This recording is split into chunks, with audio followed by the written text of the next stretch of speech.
This is SportsCenter with Elle Duncan. Hi friends, I'm cosplaying as Han Solo again today, but fear not, hockey's on the way, and so we'll whet your appetite for all things Stanley Cup. PTI is also back in a few minutes with the concern level for the Warriors, plus the odds makers over here causing a stir at the top of the NFL draft. We'll tell you why, and what's Ja Morant's status for Game 2 against the Lakers. We've got the latest, but we start with incredible news in the NFL. 3.5 months after suffering cardiac arrest on the field, Bills safety Damar Hamlin has been cleared to resume his playing career. It signals the end of what's been a remarkable journey that started on a fateful night in Cincinnati on the first Monday of January. Dan Murphy has more in tonight's SportsCenter report. We're joined now by Louis Riddick, and we heard Damar there just being so open about some of the anxiety that he's faced. And Louis, when you think about everything that he's been through, how do you reconcile him returning to the field?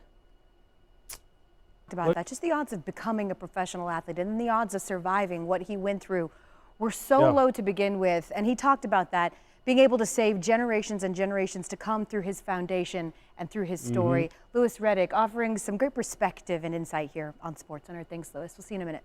You bet. So befuddling, we had to tag team the topic. Louis Riddick is back with us here on SportsCenter, and we're joined now by our NFL draft expert, Matt Miller. And I'm going to start there with you, Matt. I mean, I don't understand. What did we miss here? He was 20-1 odds just yesterday.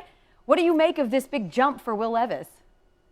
You've spoken really highly of Levis in the past, but like we're talking about second overall picked in the NFL draft high at this point. How do you think he projects at the next stage? Look, I think he's going to elite for the Texans, who have only selected 2 first-round quarterbacks in franchise history, those being David Carr and Deshaun Watson. Matt, Louis, thanks for joining us here. Break down a little NFL draft. You bet. As promised, Louis Riddick is back with us one more time here on SportsCenter. And Louis, I want to sort of key in on a couple of teams whose offenses are looking for some major upgrades from last year. What specifically does Watson and the Browns need to do to have a better effort on the offensive side of the ball? Yeah, I think the obvious answer. The good news for Cleveland is they can't get much worse. They averaged only 16 points a game in Watson starts last season. That was 26 in the NFL during that stretch. I suppose the good news for New England is that at least this year they actually have an offensive coordinator. We just heard from Bill O'Brien. What kind of impact do you think that he can have on Mac Jones and this offense that sputtered last year? Well, I think first and foremost, they have a plan now.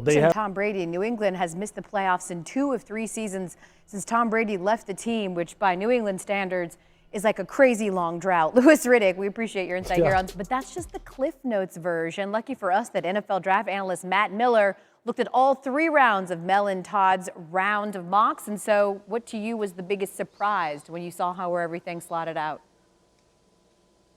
Oh, the guys did a great job. But the first Texas offensive skill player, by the way, drafted in the first round since Vince Young went 3rd overall to the Titans way back in 2006. In fact, let's stay right there with the skill positions. Could we see a treasure trove of tight ends fly off? Kincaid should be the first tight end off the board?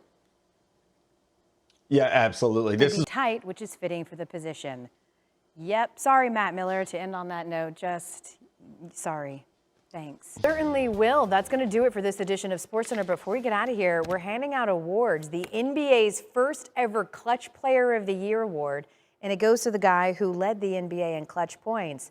And that guy, De'Aaron Fox. So we'll certainly see if that pays dividends for the Beam team and the Sacramento Kings as they look to take a commanding 3-0 series lead over the Warriors, a game you'll see on Thursday night. That does it for us here on SportsCenter. Stanley Cup playoffs settle in, a full night on the ice. We'll see you tomorrow.